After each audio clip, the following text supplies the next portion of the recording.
Hello, and welcome to another live stream. Started tiny bit late today, just by 2 minutes, because the webcam seemed to be misbehaving. It was doing that thing, like it was adding like a couple of seconds of delays, which was pretty distracting. I think I found the right setting, and hopefully we're good to go. So, welcome everyone. This live stream is gonna be focused once again on Incus OS. It's been a little while since we got to work on this thing. Been working on a number of other things, catching up quite a lot on a number of Incus issues, but now I've got a bit of time to look at it. I actually did make a tiny bit of progress on some aspects of it after the last live stream. We were kind of looking at the beginning of system extensions. So gonna catch you up on that. Look at what's there right now, and then do a bit of work to try and get Incus to actually run on top of Incus OS. So just as a quick reminder for anyone who's not been following the previous videos, Incus OS is a Debian based, so it's it's Debian based. It's based on Debian testing.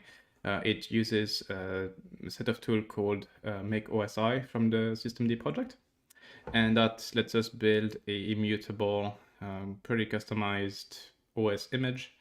That includes things like secure boot, boot chain, TPM attestation, and TPM encrypted storage, all those kind of things to provide a very, very safe image that you can put on a physical machine to then run Incus on. As mentioned, so far it does a lot of stuff, but doesn't actually run Incus. So one of the things I want to do so that today is going to be that.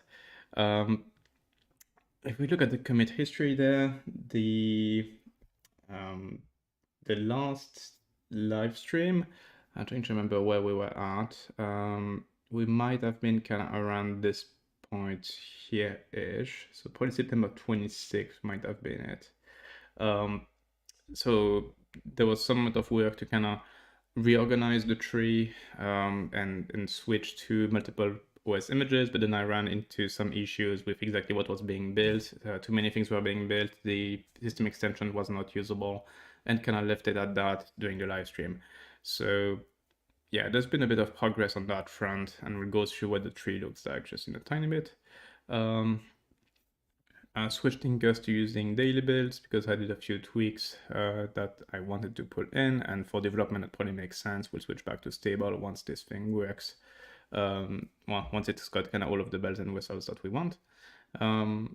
I also did some tweaks because I was actually trying to do for another project some GPU pass-through type things with it. So I had to do a few tweaks. One was to enable IOMMU in the kernel boot parameters, and the other was to disable AppArmor on the kernel command line. The AppArmor side is because AppArmor looks for a bunch of profiles and includes and stuff in /etc, but immutable OS has an empty /etc, so that's causing a bunch of issues. So for now, just AppArmor is disabled. The entire system is read-only anyways, so it's not like AppArmor is doing a whole lot. And it should be possible to re-enable AppArmor down the line once we've done a bit more work on like setting up a persistent /etc and those kind of things. Like we can probably copy the AppArmor abstractions into persistent storage, so somewhere in /user, where those things really ought to be in the first place. Like there's a bunch of effectively static data for AppArmor that's stored in /etc, which doesn't make too much sense. So that stuff should be moved to /user, and then we might need to put some compatibility symlinks in place when the system boots up so that AppArmor works properly. For now, it's just disabled. It's just easier. There were a few tweaks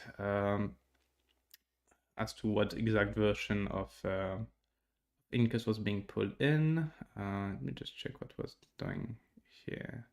Oh yeah, okay, that makes sense. So since we're using Debian testing went through a time64 kind of transition for a bunch of packages. So that's causing some issues. I had to start using the Ubuntu Noble Incus packages that how to go through a similar transition so that we don't have issues installing things. Anyway, that's just a workaround for the fact we're using the Debian testing in this case. And then I've got basic network config in place, which is extremely basic. It just assumes that we're currently running inside of a VM, which has been true for development, and just turns on basic networking so we can get more things done. So that's good. Now looking at the actual structure of this thing, for anyone that's been kind of keeping up, there's been a few changes. So the top level make OSI basically just defines some of the shared components and mostly what the resulting bootable image should look like.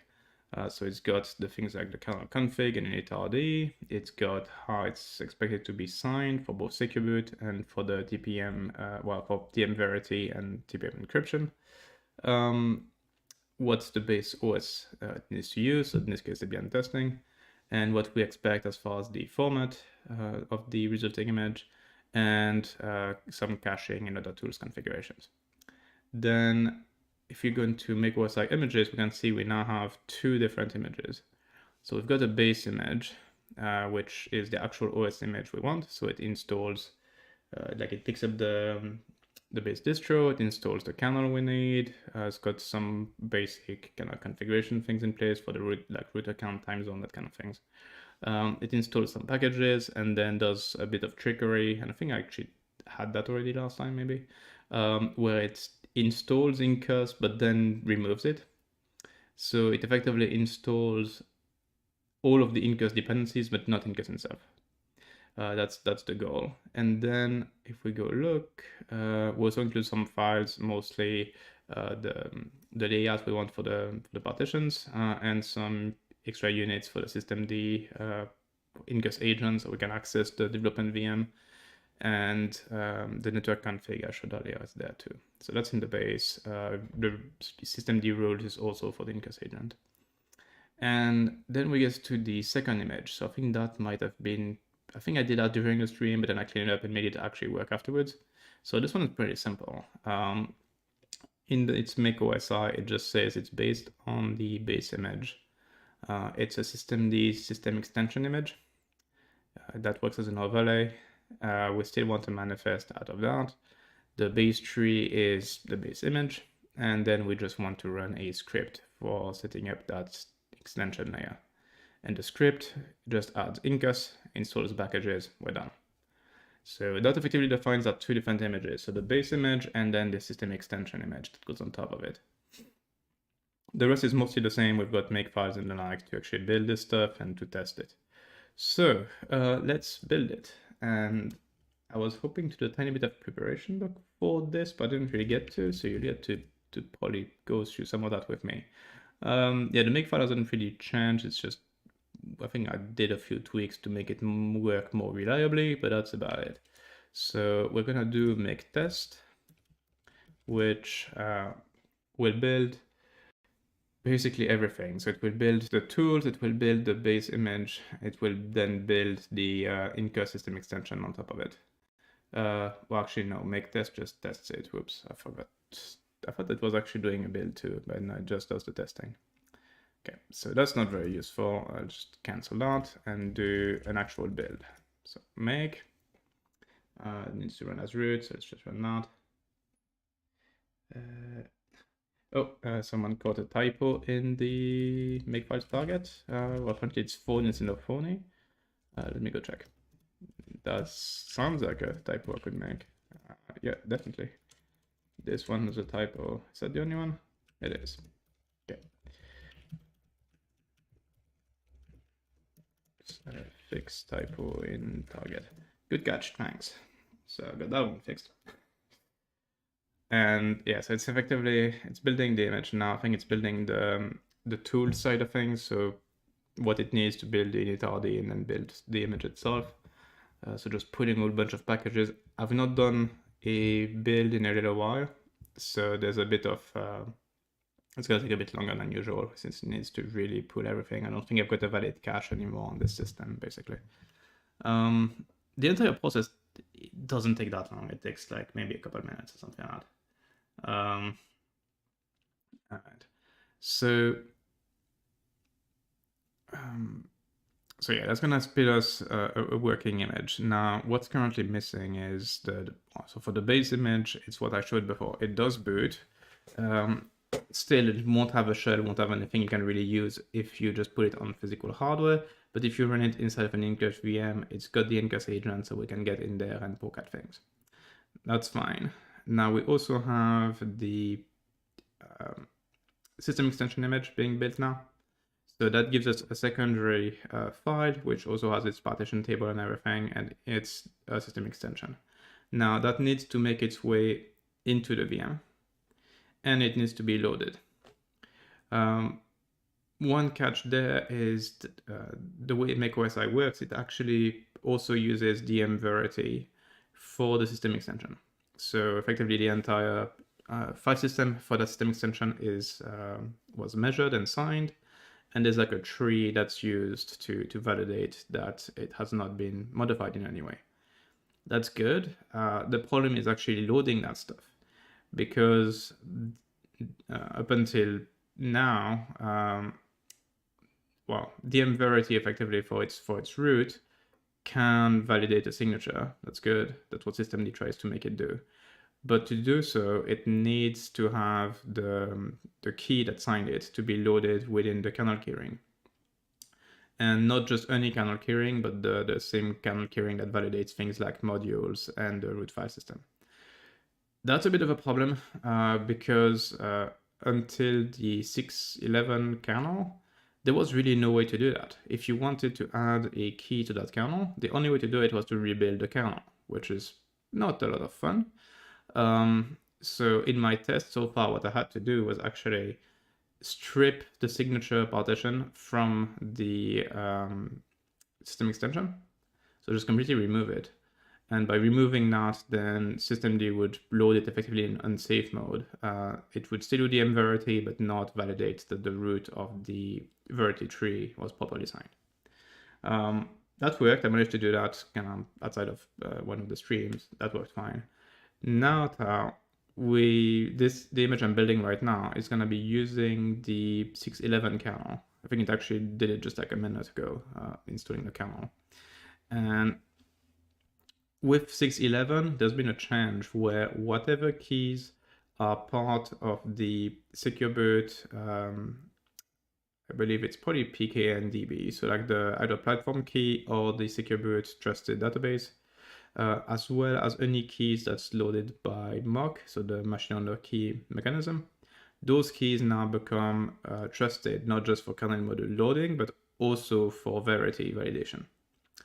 And what that means is that if we properly initialize our VM, and so our VM ends up with the secure boot keys loaded into its firmware, then we should actually be able to use the signed system extension with the signed Verity data. So anyway, I want to try that because this is the first time I rebuild the image since I switched my kernel repo to 6.11. So in theory, the kernel should support it now. And we'll see if that works. If it doesn't, it's okay. I know how to strip the Verity the signature partition from the system extension, and we can still do work on this thing. But I want to see if it works. So anyway, things are built now. So let's just take a quick look at what it actually generated. So all that stuff goes into macOSI output. And we've got a bunch of things in there. Now, Debian tools is the tools tree, base is the base OS tree. And then we have the kernel is separate. We've got the manifest for that base image. Then we've got the Incus one, that's the system extension. So it generated that tree, and also, actually, I wonder what's in the manifest. Let's see. macOSI output, what's in the manifest? Okay, it just shows that it installed those 4 debs, and that's it, and what version it installed. So that's good. That makes sense. The raw image is a GPT image containing, and we can look at it real quick. It contains effectively data, so that's 380 megs. That's probably gonna be ROFS for the file system. And then it contains the Verity tree, so that's 10 megs. And then it contains the Verity signature. as a third partition. Now, if I had some issues loading this, I would just get rid of the Verity sig partition, and that usually works. But let's try to actually make it work. Now, if we look at the main image, so that would be image itself there. This is the bootable partition, so it's got 2 gigs for EFI, then it's got 810 megs for the OS, and it's got its own Verity and Verity signature. So if we do make test, that should set up a VM for me, importing that image, and then create a VM from it. Now, the problem we tend to have is there's some kind of weird interaction between the version of GNU EFI in Debian, specifically to generate SB sign tool, and what EDK2, so the firmware and the VM supports. The result of that is that the VM should, in theory, automatically load the EFI keys on boot, and that's just not working. So we should be able to actually see it happen there, where the VM will boot properly, but if I transfer my system extension in there afterwards, it's still gonna refuse to load it because the system is not actually properly under secure boot. Anyway, we should be able to check that pretty easily. And then the idea will be to manually load the EFI key into the firmware, then reboot it, make sure we're under secure boot properly, at which point we should be able to load the extension. Okay, so the VM should be fully booted at this point. Also, like, we don't get a login prompt, that's normal. We don't want one. So I should be able to list, what is it, dev, no, it's test Incus OS. Test Incus OS bash. Okay, so I'm in the VM now.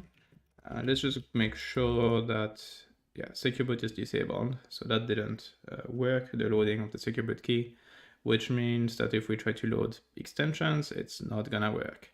I'm trying to remember where they're supposed to go. It's valid extensions or something like that. Assembly extensions.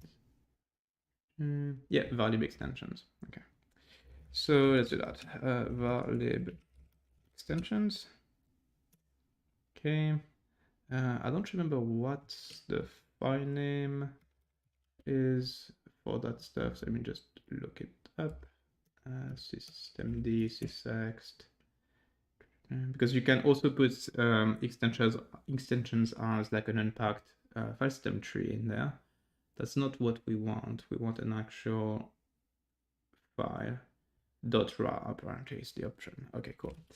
All right, so if we go here, we can also do systemd, sysext. I should be able to list things. It should list nothing. There we go. And now in here, make OSI and output. So we can transfer our raw image, so incus.ra. We want that to go into test Incus OS and var lib extensions. Okay. So transferring that. Now we see it. That's good. And let's try to load it. That failed. So that's what happens because of the signature validation on the DM Verity. And that's kind of what I was expecting. So now what we need to do is try to configure EFI on that VM, get secure boot working properly, and then see if that solves it. I'm just gonna need access to the EFI partition temporarily. So let's just do, oh, there's a /EFI. Is it what we want in there? Maybe, okay. And just check what the mount point is for this thing, if any. EFI AutoFS is the EFI partition. Okay, cool, so that's fine. Because that's the file system that I can actually read from the firmware. So that's where I need to put the secure boot certificate, and then we can load it from the firmware. Now, for the secure boot certificate itself, let's see what I have here. Okay, I already have it in the right format. So when you run the make file, it will generate a new secure boot certificate and key, but the firmware needs it in the ER format. So CRT here is going to be base64 encoded, as in X509 certificate. Whereas what we want is just the actual public key, not the resource certificate, and in DER format. So I already did that conversion. If you don't have it, you can do the conversion with OpenSSL pretty easily. So let's transfer that, test Incus OS, and then the UEFI partition. It says forbidden because of permission issues. I'm pretty sure it's still transferred. Yeah, make OS IDER, cool. So let's reboot this.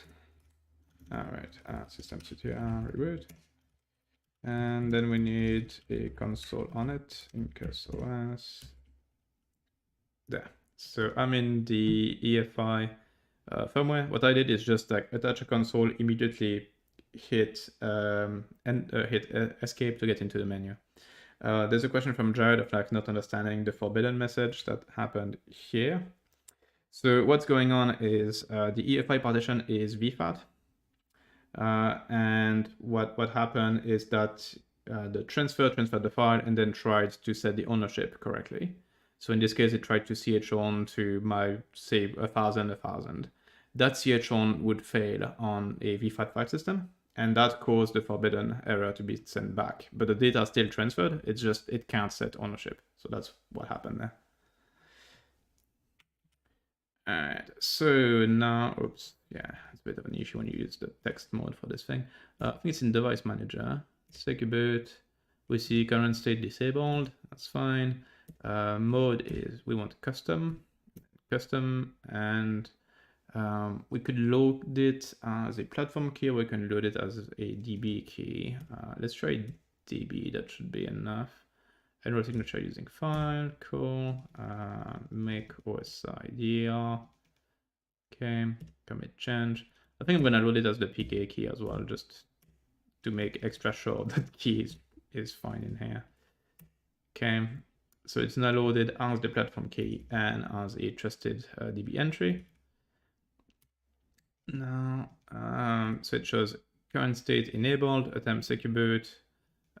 With the keys are supposed to be loaded, so we can do F10 to save, exit, and I don't know if continue will actually boot under secure boot, if it's gonna want to reset. Okay, it wants to reset. Okay, so let's do that and reattach the console, and we should see it boot. Now, usually the kernel will print secure boot enabled right as it starts, but I think I might be in quiet mode at this point, so we might not see that. In any case, we can just exec the message inside the VM once it's booted to check whether we are under secure boot at that point. And if we are, then there's a good chance that we'll actually be able to load the sysext this time around. If not, as I said, I'm just gonna strip the signature for now and just move on. But oh, and it's a reboot, so it's asking, normally if we had secure boot enabled properly in the first place, it would not have prompted for the encryption key for the disk. But because it wasn't, now the TPM state needed to decrypt the disk has changed, so it was prompting for the recovery key. Currently, the recovery key is just an empty string, so if it gets to that point, you can just hit enter and you're good. Obviously not something that's gonna stay in the final build, but in the final build, we're gonna have the Incus OS Daemon that will be there to handle things like generating recovery keys and the like. Anyway, this is booted now, so I should be able to get a shell in there again. And let's see what it's saying for secure boot. Secure boot enabled. Yay. Okay, so that's good. Now, in theory, it should list, the kernel should list some keyring entries at boot time. So I'm gonna try and just find those quickly. That would be interesting to see, just to confirm what's loaded in there. I kind of know what it usually looks like, so I'm hoping I can easily spot that. Didn't see them though.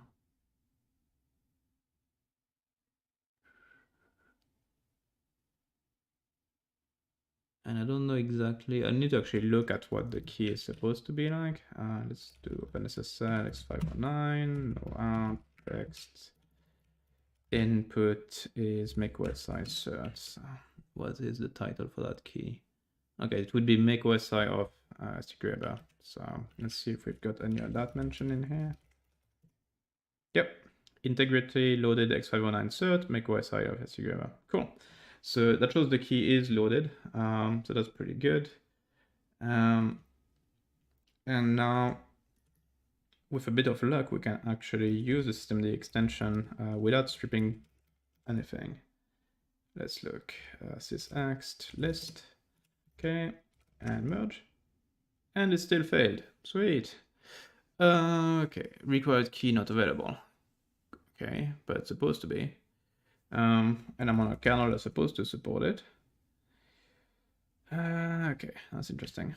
I wonder if it's a config key on the kernel that is needed to enable that behavior now? Or if I missed something and this new kernel doesn't actually do what we want yet. Let me just switch to my x86 kernel build. Okay. Let's look for Verity. Config fs Verity built-in signature. Config with #sig. Oh well. Yeah, there you go. So those config keys need to get enabled for this to work. So that would be why. Verify root #sig. Okay. Let me I'm just Googling the config keys. I'm not sure what the secondary one is. The platform keyring is definitely something we want to use, but not sure what secondary is. Read on a secondary trusted keyring. Okay, well, that's not useful. Kernel secondary keyring. What is that? There's a bunch of other keys around secondary keyring, apparently. Config DM Verity root hash, that's the one we just saw. IMR can use it too. Config secondary trusted keyring. Config secondary standby built-in. Interesting. Oh, I see the kernel patch that added it. What does that do? Add a secondary system keyring that can be added by root whilst the system is running, provided the key being added is vouched for by a key built into the kernel already added to secondary keyring. Okay, that seems useful. I don't know why this is not enabled. That's been there since 2016. Okay, a few changes needed then, cool. Anyway, it's Friday, which means it's time to update my kernel repo anyway, so I'm gonna do that real quick with you all.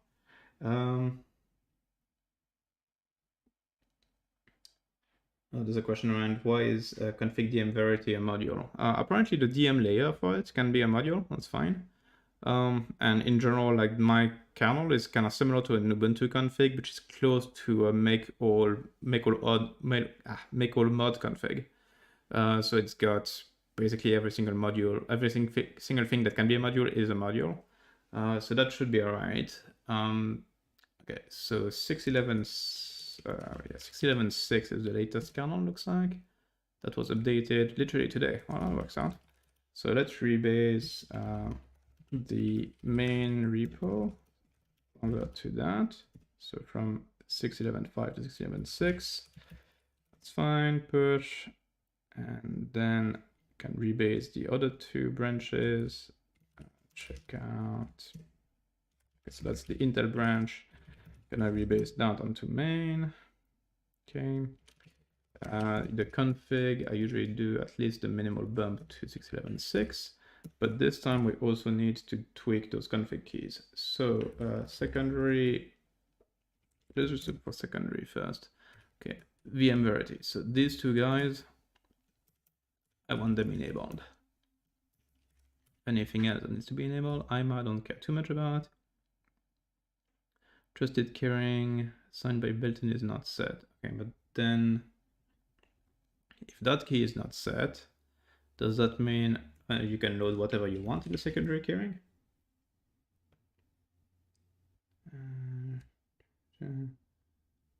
Only allows signed by. Okay, I'm just checking what that key config key means. It's not it. they added that with that. Oh no, signed by built-in. There we go. That's the description. Only allow additional certs signed by keys on the built-in trusted keyring. Depends on secondary trusted keyring. If set only stuff gets signed by keys and built-in trusted keyring, may be loaded onto secondary machine keyring.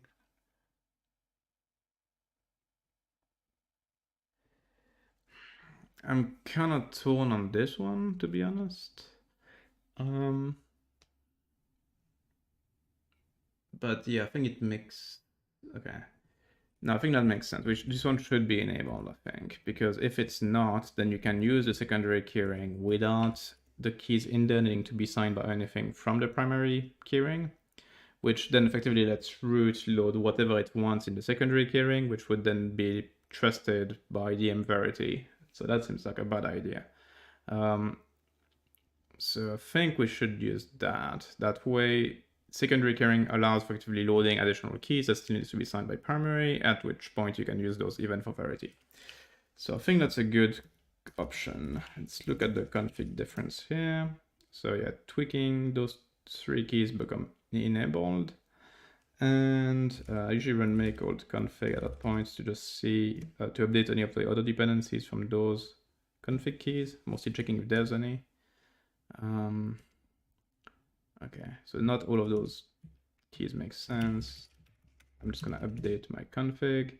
So split, I want that, I don't want that, I don't care about this one, I want that, I want that. Okay. So that's the kernel config for x86. Clear anything else and push that onto my repo, which will then start building stuff. And then same deal for ARM. So I need to rebase onto main, which will pull the new 6.11.6. And then same config here around secondary. So those 2 keys go enabled. And so, no, I don't care. Config trusted secondary, but this one needs to go enabled. Okay, so the same 3 keys on ARM this time. Oops, and I forgot to bump the kernel version. Let me just do that, 6.11.6. Commit that.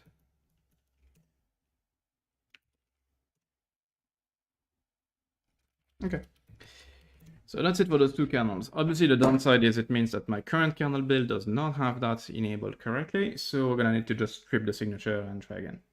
There's also a question from Jared around some issue with Intel Wi-Fi chip. I don't know why it wouldn't work. I've got some Intel Wi-Fi on most of my computers and it's still behaving with 6.11.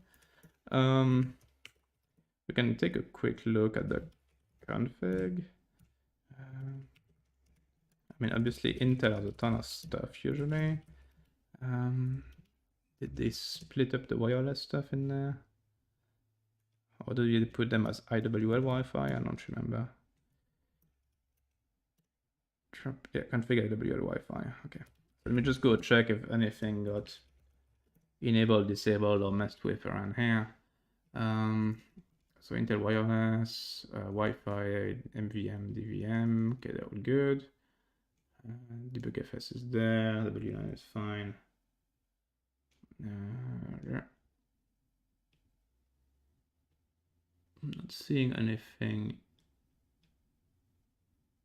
problematic in there. So I probably need to get some more details on what's going on exactly. But as far as config difference between 6.10 to 6.11, there shouldn't be any differences there. So it could be a bug. And yeah, like it might be a kernel bug. We can check what changed between 6.11.5, I think was my last build, to 6.11.6. What am I running these days here? 6.11.4. I don't remember if I did a 6.11.5. I think I did. So v6.11.5 to v6.11.6. Was there any change to Wi-Fi type stuff? I mean, this one shows some, okay, unrelated, I guess. Is that BPF? Yeah, it's BPF. Okay.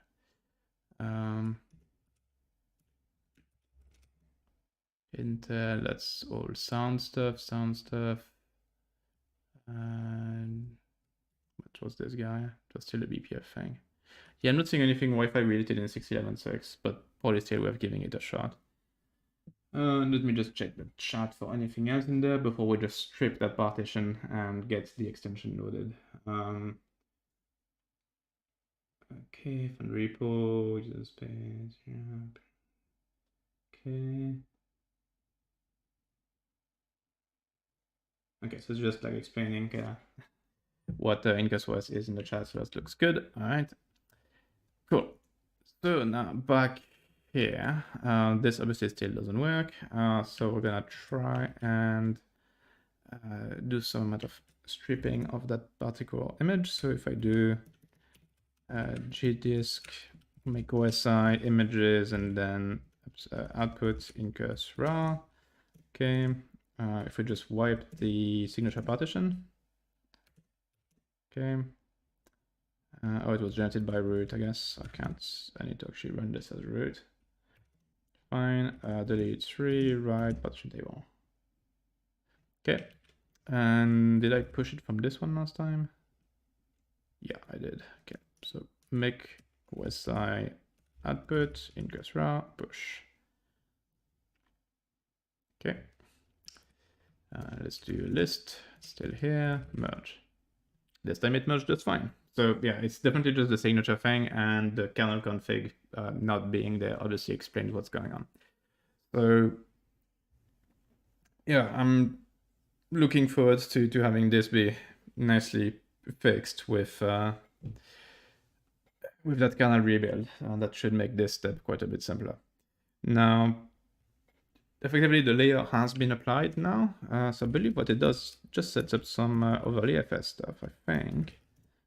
Yeah, exactly. So overlay FS is now applied on top of /user and /opt to include the Incus layer.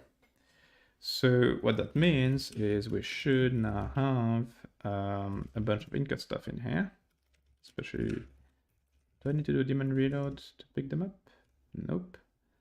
Okay, we point to them, enable them maybe. So let's do enable and our usual list of systemd units. So lib, systemd, system, Incus, whatever. All of those guys need to get enabled effectively. So Incus agent's already there, but LexCFS, startup, user socket, Incus itself, Incus socket. So enable all of those guys. And then we should go to start. And normally what we do on startup is we want the sockets on. So socket, Incus user socket, Incus LexCFS needs to be started, and Incus startup. And Incus daemon does not appear to be started. Well, okay. Sure. Oops, right. Systemctl, not Incus start. There we go. Okay, so that's complaining a bit. Let's see why. Okay. I didn't get enough backlog to actually see why it's complaining. Okay, there we go. Failed to resolve group. Yeah, that makes sense. So systemd sysusers. Okay. Now restart this guy. This time everything restarted. Cool. Let's see what we have running. So we've got LexCFS is running, but that's it. Now if we interrogate Incus, that will start it up, and it seems to be fine. We see Incus D is running on there. Now, let's try to run it through Incus init. So don't want clustering, just create a storage pool. It supports BurFS, directory, and LVM at this stage. That's good. Sure, I guess we can do BurFS. We're gonna need to be adding ZFS to the mix, but for now, it's not in there yet. And then not using a block device, just using a loop for testing and default network and everything. Let's go. Okay, that seemed to have all behaved so far. We've got Incus running, DNS mask is running. Let's see if we've got internet access. Like if I ping stuff. don't have ping, right? Don't have curl, don't have curl, don't have wget, don't have wget. Don't have netcat, no netcat. Okay, fine. There's literally no useful tools. I think one issue we might get into here is, yeah, that. I was expecting that one to show up. Yeah, and people are laughing at the lack of commands. I mean, that's kind of the whole point, right? It is an extremely minimal OS image. The idea is to limit the attack surface as much as possible, so it contains nothing. The problem with containing nothing is that debugging is interesting and kind of fun. So that's what's going on here. Now, obviously, the easiest thing to do would be like, hey, run a container or run a VM on there, and then we can prove that Incus works, and then try to automate what I've just done. The discussion like, is there apt? No, there's no apt. Why would you have apt? The system is read-only. Like, even if apt was here, like, you can't actually write anything. The whole thing is read-only. So no, apt is actually being stripped as part of the build process. Even depackage, I think. No, depackage is still there, but the database is gone, so you can't list anything. So yeah, there's a mention of like you should be able to use like a debug system extension, and yeah, that's true. So we could have a system extension that includes all of the normal debugging tools, and have that be something you can throw out and log. So that would be pretty convenient for that, and we'll probably do that. Some of the tools we're already adding in here that normally wouldn't be in here, things like PS. Like I use PS all the time, but it wasn't there in the initial image, and it doesn't need to be around for the final image either. So that's the kind of tool I would also strip out. But otherwise, things like SS, okay, it's in store, but it wouldn't need to be there, so that could go away. But otherwise, I'm kind of using netstat and other commands. Putting those and top and those kind of things, putting those into a debug syslext would make a lot of sense. There's a mention of busybox. I think busybox might be in here, maybe. It's kind of hard to have a system and not have busybox be pulled by something. Nope, no busybox either. And that's funny. Anyway, yeah, busybox would probably be in the debug syslext as well. The good thing with busybox is that there are static builds of it, so you can just throw the binary through Incus file push, and you could just use that. That's fine. Anyways, so the current problem I've got is I would like to run a container or VM, but I can't because we can't do SSL.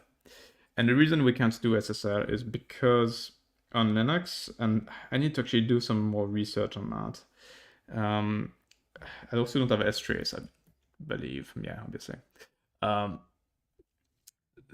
on Linux, you usually go look at /etc/SSL for your trusted certificates. etc is kind of bare because it's been built just on startup, and there's therefore no etc SSL tree, which is why we can't do TLS. Now, one thing I was wondering there is whether it's possible to, well, whether it's looking at anything else. So if we do incus image list on my computer, that obviously works. And now the question is like, what exactly does it look at? So if I do a trace on it, and I dump effectively the trace output into a log file out. Now for SSL, where did it go? So obviously that file I knew of. That was my assumption. It would go and look for its CSSL certs, CA certs. And we can transfer that file and it will work fine if we do. But the question is like, does it look at anything else?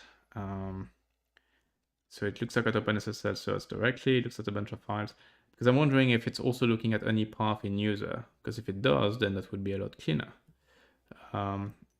Looks like it does. So it does, to an extent, look at user share CA certificates. But not for everything. It gets there because of a symlink. So interesting.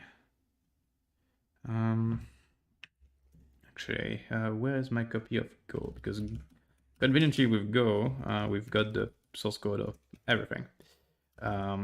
So let's look for in here where it's looking at its CSSL.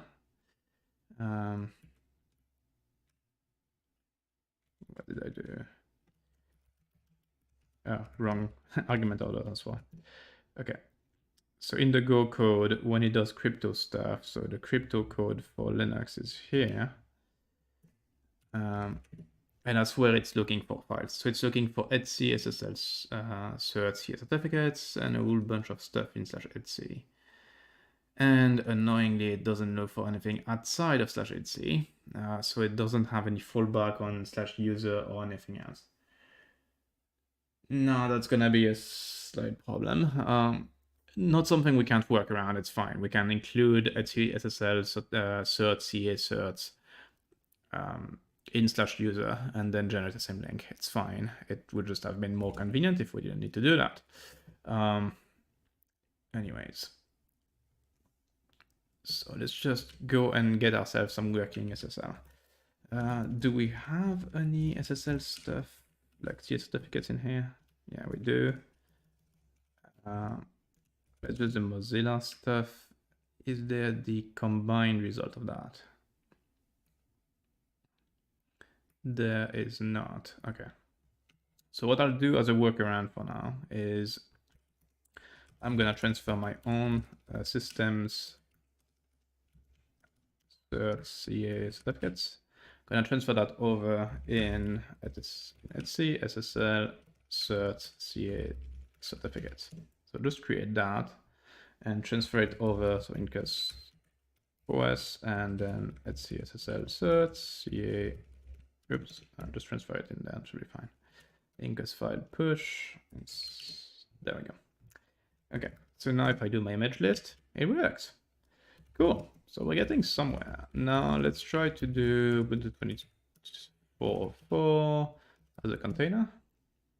Okay, so the daemon itself is still pretty mad about it, but that's most likely because like Incus itself is a bit of a nudge. So if we restart Incus, try that again, it works. Cool. Let me just catch up on chat while this is going on. So container is fine. We'll just do a VM as well to see if that works. Some question. Add its SSL as a sysext. So no, that won't work. System extensions, they can only extend /user or /opt. And that's been actually a /opt was broken. I had to send some fixes to make OSI to make that one work. There's conf-ext that's more meant for things /etc, but because our /etc is completely empty, like effectively when you boot the VM, there's no root partition. The root partition doesn't exist. The only partitions we have are the content of /user. Well, the only partition we have, not partitions, is the content of /user. So at boot, the init.rd creates the root partition, which is completely blank, then mounts /user on there, and then the rest is populated kind of at boot time by systemd with just the basic needed, like it runs systemd sysUsers to create its users, it runs systemd temp files to create the rest of the file system tree. But that's why /etc is completely empty, because we don't have anything. I did look at having it copy a basic copy of /etc at boot time. It's somewhat possible, but it was causing a bunch of race conditions and weird issues.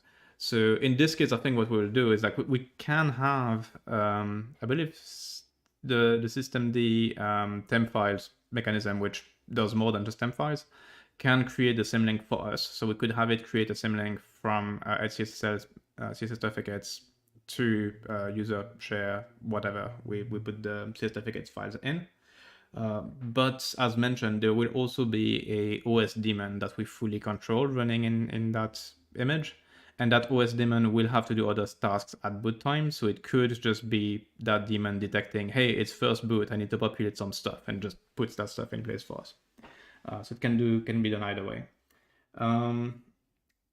There was a question around whether this needs like expected to be run in a VM. No, this actually is very much expected not to be run in a VM in the final environment. This is more like your ESXi type image.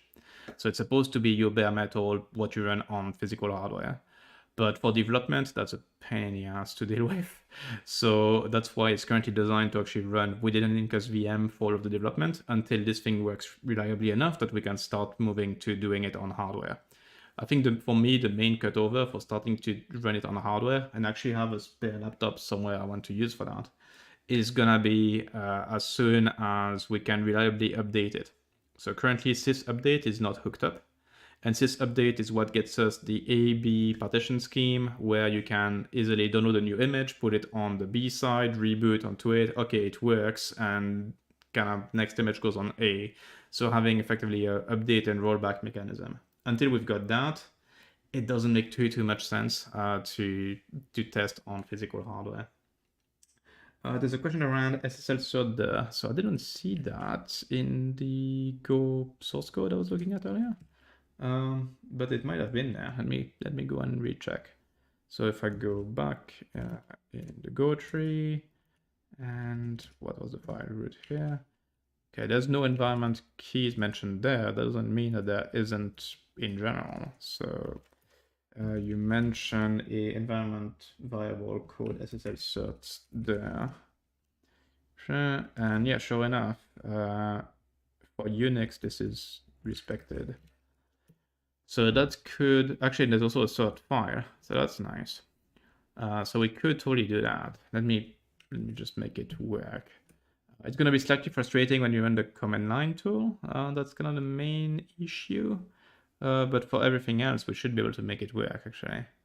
So that's interesting. Yeah, that might be something that we use then, because we can put it as an override for the systemd unit. It's not the cleanest having to ship a systemd override, but we could do it. We'll see.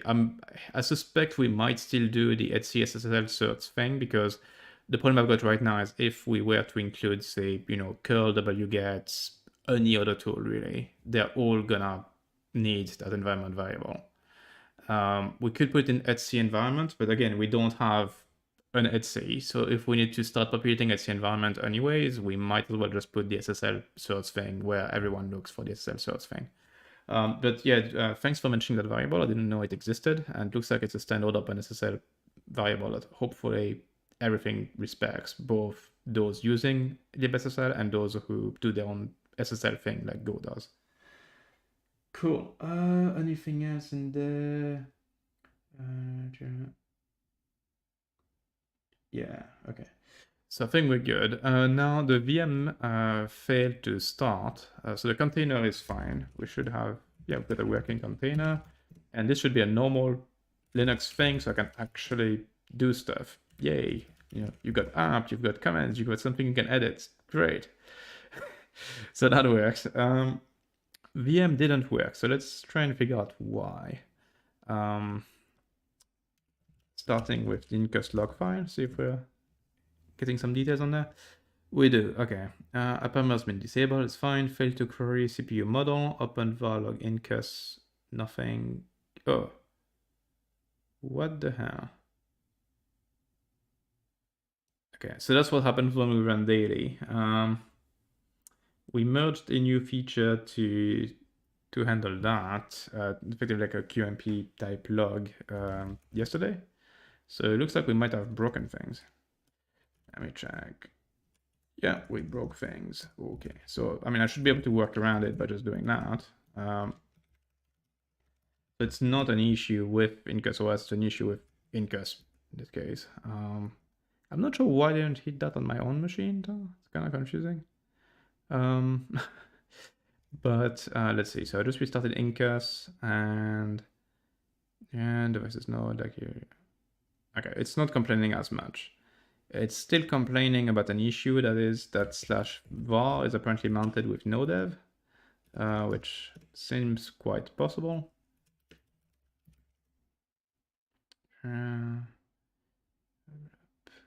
Oh, it's not var, it's going to be / itself. Okay.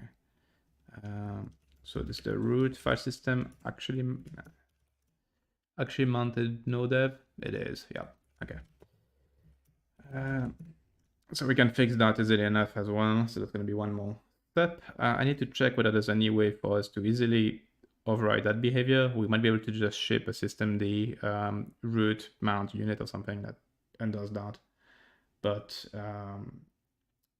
that's good. Okay, so now if I restart Incus one more time, we should have a much cleaner starter plug. And we do. Perma has been disabled due to lack of kernel support. That's the only thing listed. That's fine. That's what we expect to see. Yeah,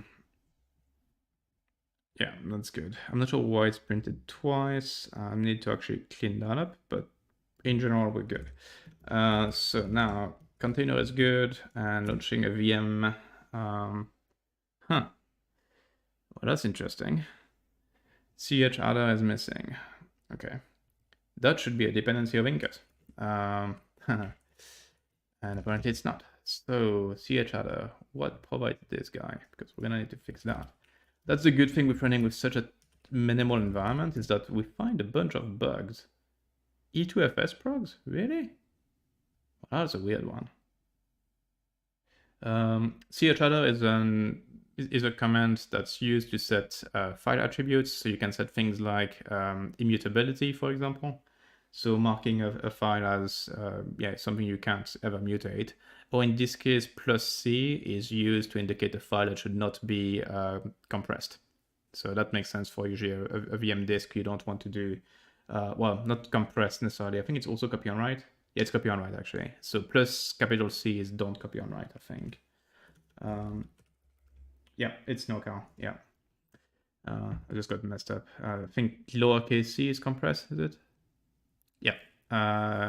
So lowercase c is please compress, apparently. Capital C is no cal. So there are a bunch of file attributes you can set to avoid those kind of things. So the issue we actually have here is because storage is on BurFS. BurFS does copy on write, so we mark our disk images as no copy on write, and that's causing that issue. We can work around that easily enough. So if I just storage delete profile device default profile device remove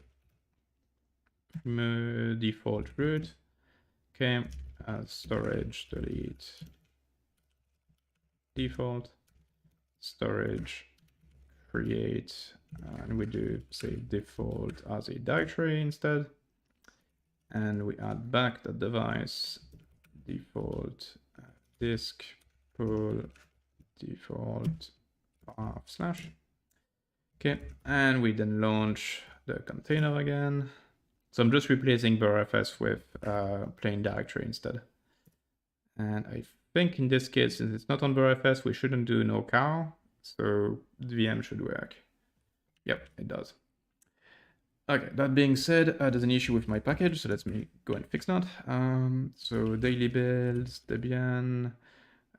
This is an actual dependency, so that needs to go in Debian control file. And so Incus itself, it provides what we need for VMs. Incus base is container only, I think. Yeah. I can't guarantee. Yeah, it's really needed just for VMs. I'm still kind of on the fence as to whether there's no guarantee we don't have other code paths in Incus that will also use the no copy on write, even for container stuff. So we should probably just put it in here. So E2FS progs now is a dependency of Incus base. I'll just add that. Debian control, add E2FS progs as E2FS progs as dependency for chadder what you need. Yeah. Okay.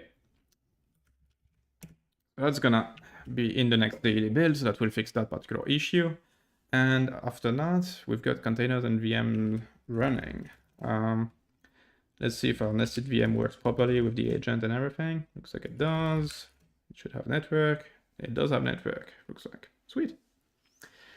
Okay, so that's all working. Now the list of actual workarounds are going to be needed for this mess. If we go look at our shell history, let's just turn that into a shell script that does basically the initialization we need. and then can work at cleaning that stuff up. So yeah, CH header, that's gonna get fixed on its own. The for SSL certs, I think what I'll do is add a step in the macOSI image to copy the SSL CS certificates at the end of the image build, put that in user share CS certificates, because we do have that one. So just have here the certificates.pem or whatever its name. And then we'll put a rule to symlink it, and that should be fine. So let me just do a Incus OS. We'll just go and setup.sh for now. Just dirty shell script, basically. Right, so that was the first command we needed to run, then start. And that failed because of systemd users not having been run, so we need to do that. And here we go. So it's basically systemd sysxt merge, and then startup should basically function. We'll put that step here for now. Obviously, we need to get things transferred as well, but yeah. Actually, let's not put it in there. And then we can do incus admin init auto, and that should get us the. Oh, and there's that weird bug here that needs to fix.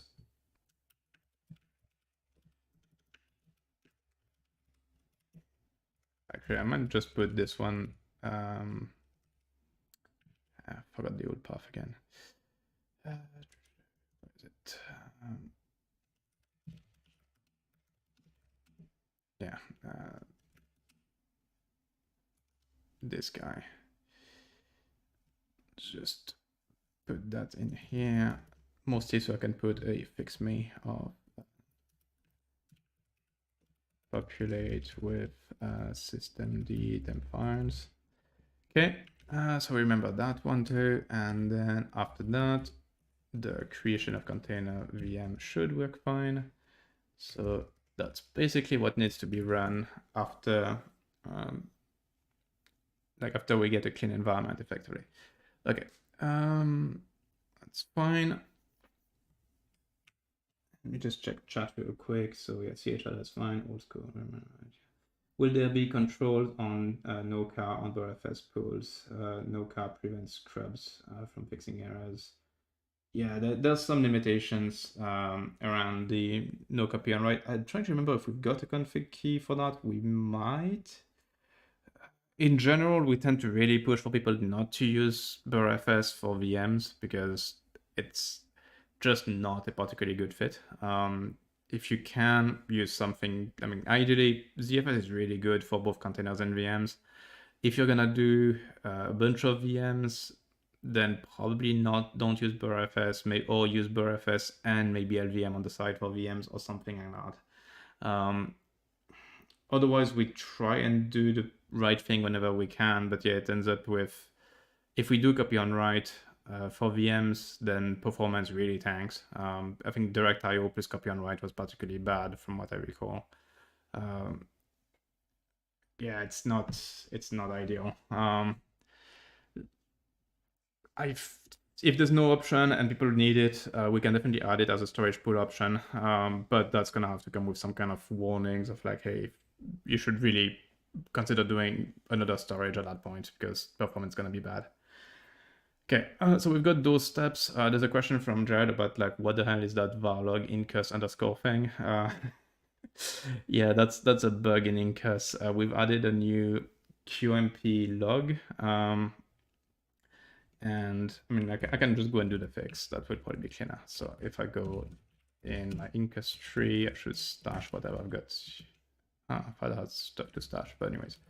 Okay, so if I go in my main development tree, and we look for that QMU QMP log, which was what was using this stuff, we can see here qemu qmp.log. Okay, so there's a qmp log path option now that gives us that file path. And it's used in a couple of places. So if we look at all of the callers for this stuff, yeah, more than a few. The problem is we do start the basic VM on initial startup of Incus to validate what's supported by the system.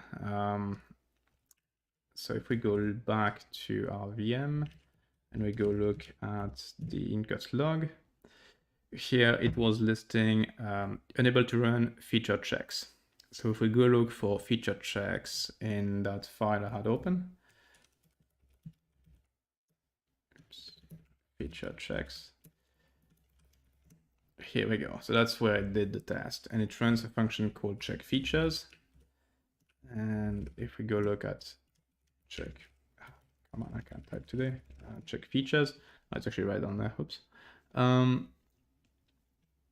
This will start a VM effectively on our side, but not one that really exists. So that's kind of the weird thing there.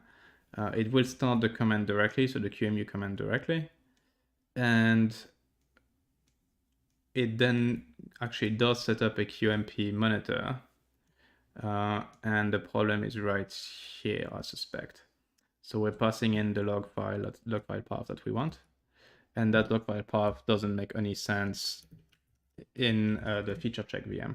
So we should clear that out, and then go and check the code for QMP connect to make sure it handles an empty string just fine. I think if we do that, that should take care of that particular issue. And I didn't check our daily test today, but I bet they're all complaining about this very thing. So func connect. It's not in this one, is it? It's probably going to be in the monitor then. Yeah, okay, connect. Cool. So that's where it's being passed the variable log file. So if we got log file, it just assigns it into its struct, which again is perfectly fine. Just want to check anywhere where we use log file within that package. Hopefully it's all centralized in that file. It is. Yeah. So that's the struct definition. That's where it's actually open, and that's just setting it. So the only place we need to fix is this guy. So we should do and log file is not empty. Then we do the logging. Okay. So that results in two fixes. So one is on QMP handle disabling log file. So that's just supporting that. And then the other one is on the QEMU side.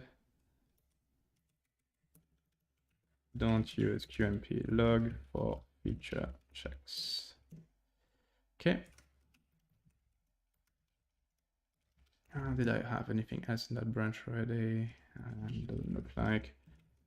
You just need to rebase it before I can push it up. Okay, 1, 2 commits. Just making sure everything's clean. Let's make sure it actually builds too, and then static analysis, and then push that. So that should take care of that particular issue by making our feature check VM not try to create log files.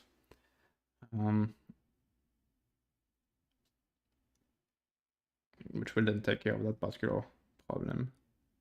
Okay, static analysis, just making sure this is good. And while this happens, what I'm gonna do here is run another make test in that tree.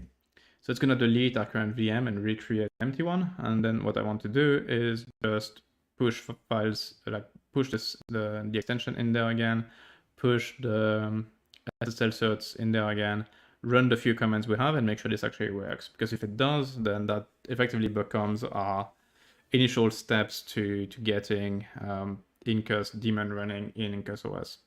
Like what will actually need to happen is image builds need to happen within GitHub Actions, and then we'll be able to have that Incus OS daemon that I still need to write start up with the VM and detect like, oh, we don't have the Incus layer. Let me go onto GitHub, pick the latest one, manage and download it and load it.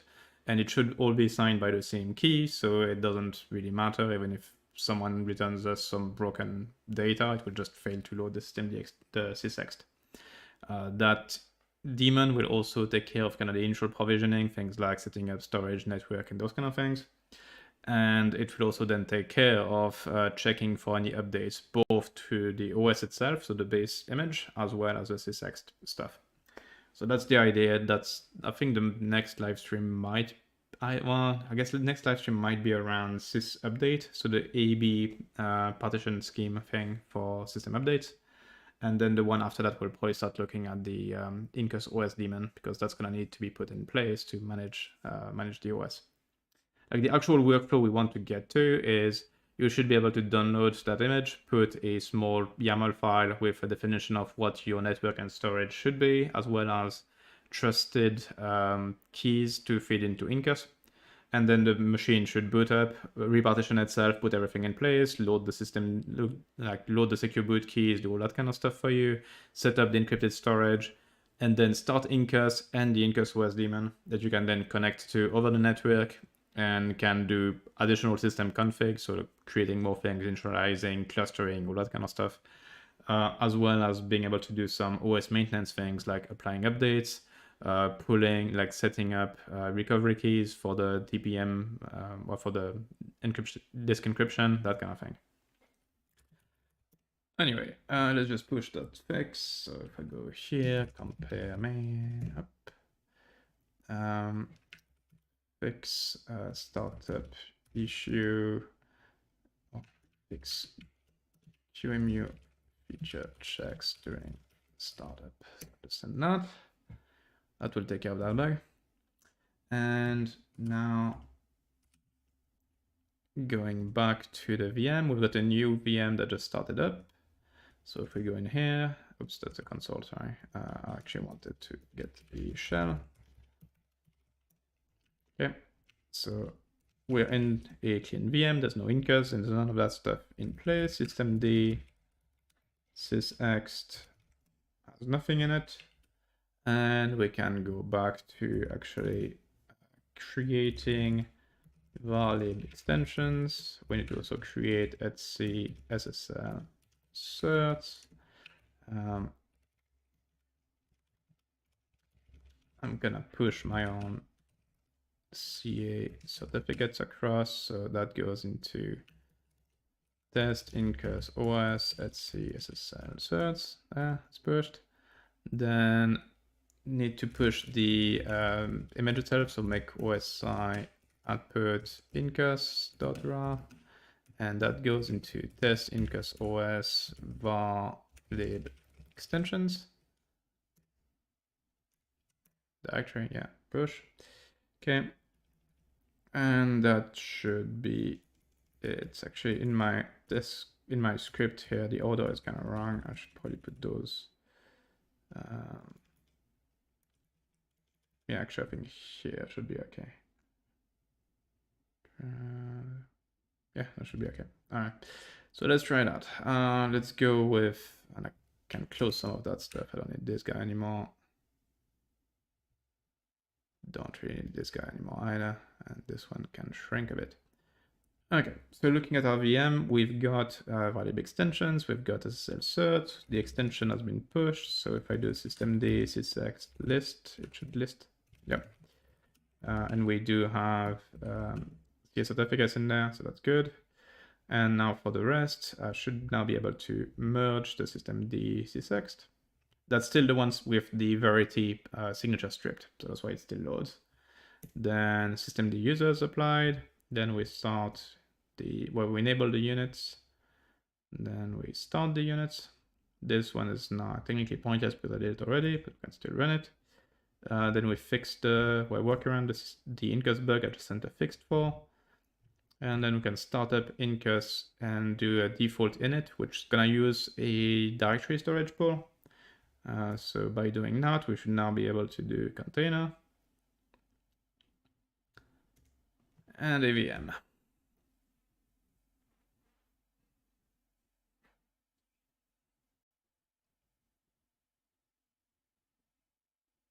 well, good. So that's working basically as well as one can expect. There are a few things that can be cleaned up. Obviously, the kernel build is going to take care of the of having to, well, not having to strip the signature, so that would be nice. The varlog incus thing, that's going to get fixed with what I just sent, and then I'll work on getting SSL certificates copied to the user partition, and then having a systemd temp files entry to create the symlink, or the folder and symlink on first boot.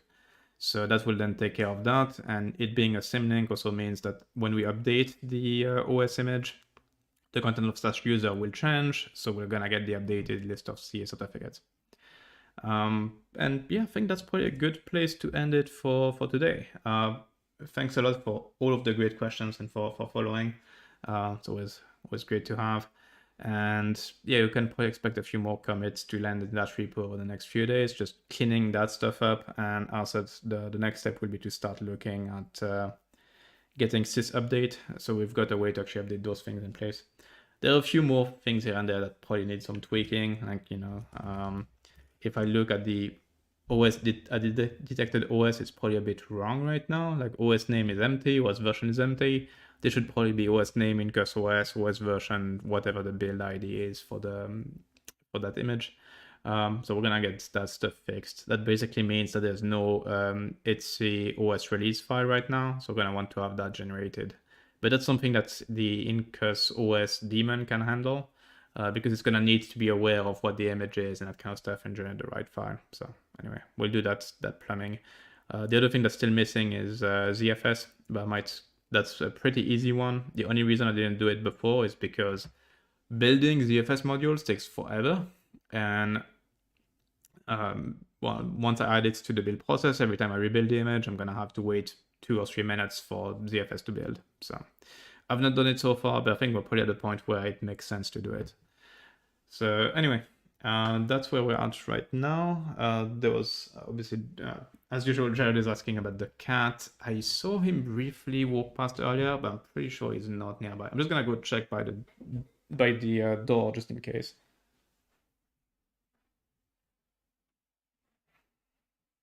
And no, sadly no cat inside, so he's probably on top of a cat tree or hiding on a chair downstairs or something, so I can't just grab him very easily. But I will say hi. So again, yeah, thanks a lot everyone for watching and for the questions and comments. And keep an eye on the IncusOS repo. Feel free to open issues, ask questions, or the like there or down in the comment section.